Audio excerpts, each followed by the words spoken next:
Welcome to my YouTube channel maths by Sabir sir.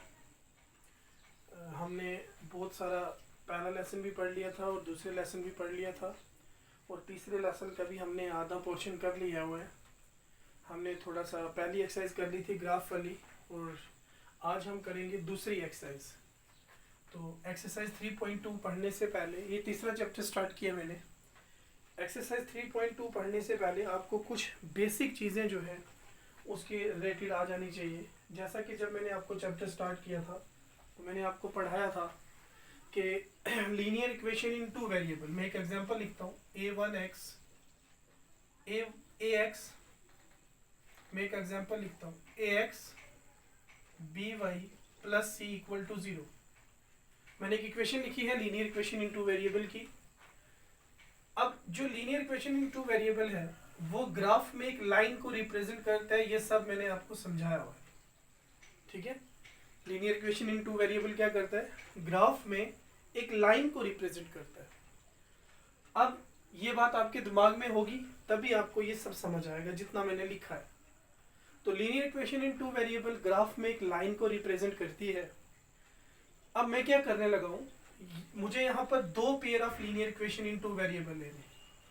Consider two pair of linear equation in two variable as. मैंने दो pair of linear equation लिए a1x b1y plus c1 equal to 0, a2x plus b2y plus c2 equal to 0। अब इसकी एक अलग से line होगी और इसकी एक अलग से लाइन होगी। इसका मतलब इस चैप्टर में अब ये जो हम शुरू करने जा रहे हैं एक्सरसाइज 3.3, अब इसमें हमें एक लाइन नहीं पढ़नी, इसमें हमें दो लाइनें पढ़नी है।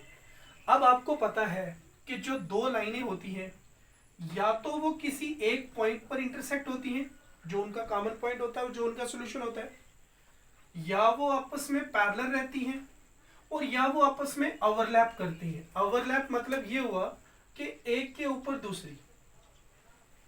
समझ आ गई बात। हमारे पास जब दो लाइनें हैं तो दो लाइनें या तो ओवरलैप करेंगी या वो किसी एक पॉइंट पे इंटरसेक्ट करेंगी, या वो पैरेलल होंगी या वो ओवरलैप करेंगी। ओवरलैप मतलब एक के ऊपर एक।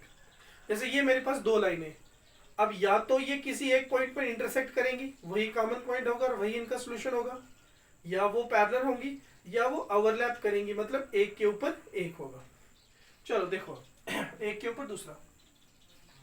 अगर मेरे पास इन दोनों को मैं डिवाइड करूं, कोफिशिएंट को डिवाइड करूंगा, अगर मेरे पास a1 upon a2 is not equal to b1 upon b2, मतलब जब मैं यहाँ से x के कोफिशिएंट को और इसके x के कोफिशिएंट को डिवाइड करूं, इसके y के कोफिशिएंट को और इसके y के कोफिशिएंट को डिवाइड करूं, a1 upon a2 is not equal to b1 upon b2, तब मेरे पास क्या होगा, जो लाइन होंगी वो इंटरसेक्टिंग होंगी।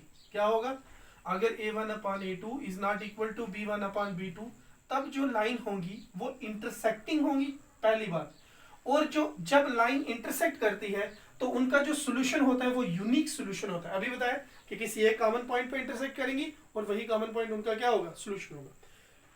तो जब कभी भी a1 upon a2 is not equal to b1 upon b2, जो लाइनें हैं वो इंटरसेक्ट करेंगी तो यूनिक सॉल्यूशन होगा। और जब यूनिक सॉल्यूशन होगा तो तब हम इन पेयर ऑफ लीनियर इक्वेशन को क्या बोलते हैं, consistent pair of linear equation. बात समझ आ गई। यहां पर तीन चीजें हैं। पहले हमें ये है a1 upon a2 not equal to b1 upon b2। अगर हमारे पास ऐसी कंडीशन आ जाती है तब लाइनें इंटरसेक्ट होंगी तो सॉल्यूशन यूनिक होगा, और अगर सॉल्यूशन यूनिक होगा तो हम इन पेयर ऑफ लीनियर इक्वेशन को क्या बोलेंगे, consistent pair of linear equation. अब चलते हैं दूसरे पर। अगर a1 upon a2 is equal to b1 upon b2 is equal to c1 upon c2, अगर तीनों आपस में बराबर हुए तब ये लाइनें जो हैं, ये दोनों लाइनें ये आपस में कोइंसाइड करेंगी। जब तीनों आपस में क्या होंगी, जब तीनों आपस में इक्वल होंगी तब ये कोइंसाइड करेंगी। मतलब ये वाला केस बनेगा सेकंड केस, ये वाला फर्स्ट केस। कोइंसाइड करेंगी तो इनफाइनाइटली मैनी सॉल्यूशन होगा। अगर इनफाइनाइटली मैनी सॉल्यूशन होगा तो तब इन दो पेयर ऑफ लीनियर इक्वेशन जिनका इनफाइनाइटली मैनी सॉल्यूशन होगा उनको हम क्या बोलेंगे, डिपेंडेंट कंसिस्टेंट। डिपेंडेंट भी बोलेंगे और कंसिस्टेंट भी बोलेंगे। तो क्या बोलेंगे, डिपेंडेंट कंसिस्टेंट। बात समझ आ गई। अगर a1/a2 is equal to b1/b2 is equal to c1/c2, अगर तीनों आपस में इक्वल है और इक्वल है तो इनको बोलेंगे कोइंसाइड कर रहे हैं। अगर कोइंसाइड कर रहे हैं तो इनफाइनाइटली मैनी सॉल्यूशन होंगे। अगर इनफाइनाइटली मैनी सॉल्यूशन है तब उस पेयर ऑफ लीनियर इक्वेशन को हम बोलेंगे डिपेंडेंट कंसिस्टेंट। और तीसरा केस क्या बनेगा, अगर a1/a2 बराबर है b1/b2 के और नॉट इक्वल टू है c1/c2 के। अब बहुत सारे बच्चे कंफ्यूज होंगे, सर यहाँ तीसरा केस क्यों नहीं आया? भैया अगर यहाँ तीसरा इक्वल हो तब भी और नॉट इक्वल हो तब भी लाइनें इंटरसेक्टिंग ही होंगी, सिर्फ पहले दो देखने। देखो भाई, अगर a1/a2 is equal to b1/b2 is not equal to c1/c2, अगर पहले दोनों आपस में इक्वल हुए और तीसरे वाला जो है वो नहीं बराबर हुआ, तब जो है लाइंस आपस में क्या होंगी, जो लाइनें हैं वो आपस में पैरेलल लाइंस होंगी। क्या होंगी? लाइनें जो हैं वो पैरेलल लाइन होंगी। और पैरेलल लाइंस का कोई सॉल्यूशन नहीं होता क्योंकि वो कहीं पर भी इंटरसेक्ट नहीं करती हैं। और जब पैरेलल लाइंस होंगी कहीं पर भी इंटरसेक्ट नहीं करेंगी तो सॉल्यूशन नहीं होगा। तो ऐसी लाइंस को और ऐसी इक्वेशंस को जिनकी मदद से ये कंडीशन बनती है, इनको क्या बोलते हैं? इनकंसिस्टेंट। बात समझ आ गई? मैं अब आपको थोड़ा सा ये रफली रिवाइज करा देता हूँ। देखो भाई, हमारे पास क्या है? दो पेयर ऑफ लीनियर इक्वेशन है। क्या है? हमारे पास दो पेयर ऑफ लीनियर इक्वेशन है। अब दो पेयर ऑफ लीनियर इक्वेशन है तो उनकी मदद से क्या बनेगा? दो लाइनें बनेगी। और हमारे पास जब दो लाइनें हो तो दो लाइनों के तीन केस बनते हैं, या वो इंटरसेक्ट करेंगी, या वो पैरेलल होंगी, या वो ओवरलैप करेंगी। और जब वो इंटरसेक्ट करेंगी तो किसी एक पॉइंट पर इंटरसेक्ट करेंगी और वही पॉइंट उनका कॉमन पॉइंट होगा और वही उनका क्या होगा? सॉल्यूशन होगा।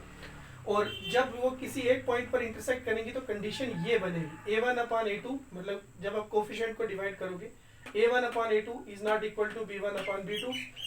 अगर ये नॉट इक्वल टू हुआ तो लाइनें इंटरसेक्ट होंगी। इंटरसेक्ट जब लाइनें इंटरसेक्ट होती हैं तो उनका एक यूनिक कॉमन पॉइंट होता है, उसी को बोलते हैं यूनिक सॉल्यूशन, क्योंकि यही उसका सॉल्यूशन होगा जहां पर वो इंटरसेक्ट करेंगी ग्राफ में।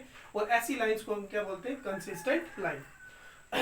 Consistent pair of linear equation जिनका यूनिक सॉल्यूशन होता है उनको क्या बोलते हैं? Consistent pair of linear equation.